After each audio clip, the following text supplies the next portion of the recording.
Bonjour tout le monde, je vous avais promis la solution de mon petit exercice de digitalisation. On a des dépenses mensuelles, peut-être dans des catégories entre deux dates avec un montant récurrent mensuel et on souhaiterait connaître l'évolution des dépenses dans le temps. Et donc dans Clarocart, on va créer des cartes avec ces dépenses et on peut par exemple créer un Gantt dans lequel on va voir chacune des dépenses avec le montant récurrent ici et on voit la somme des coûts ici dans le dessus qui tient compte de la dimension temporelle que je regarde. Et donc je peux passer en mois, en semaine, voire en jour, il y aura beaucoup de colonnes. Et ça fonctionne parfaitement. Ça tient compte bien sûr du fait que, voilà, vous voyez que ça change là, du fait que je bouge les barres.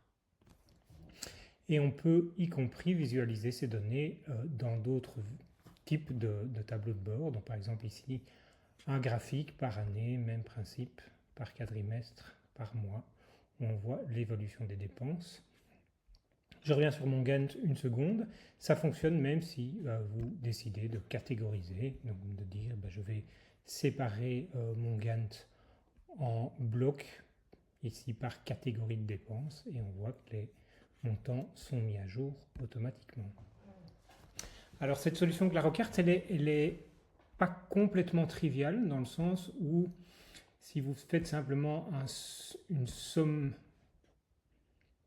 du nombre de cartes, vous allez découvrir qu'il y a évidemment 10 cartes, 12 cartes, 3 cartes ici, mais que c'est ce type de fonction agrégative. On appelle ça ne se modifie tout simplement pas dans le temps, ce qui est tout à fait normal. Si on veut faire un compte des cartes, c'est simplement le nombre de cartes qu'il y a, par exemple dans le quadrimestre 4 de l'année 2025 ici. Mais si on fait ça naïvement en disant je veux la somme des dépenses, je vais me retrouver avec toujours le même nombre, à peu de choses près, en tout cas au sein d'un... Pour autant que les barres existent dans un quadrimètre par exemple, vous allez vous retrouver avec systématiquement des nombres qui se répètent indépendamment de l'échelle de temps. Et donc cette solution intuitive n'est évidemment pas juste.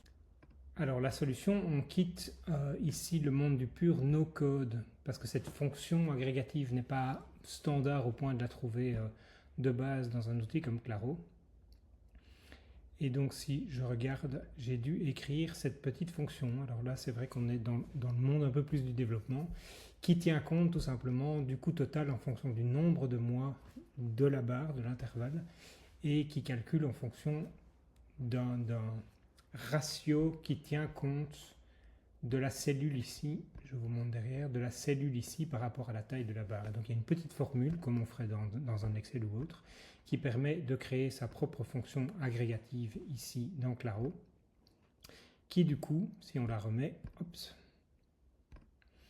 va tenir compte de tous ces paramètres pour calculer les fonctions, la valeur automatiquement. Voilà la solution dans Clarocards.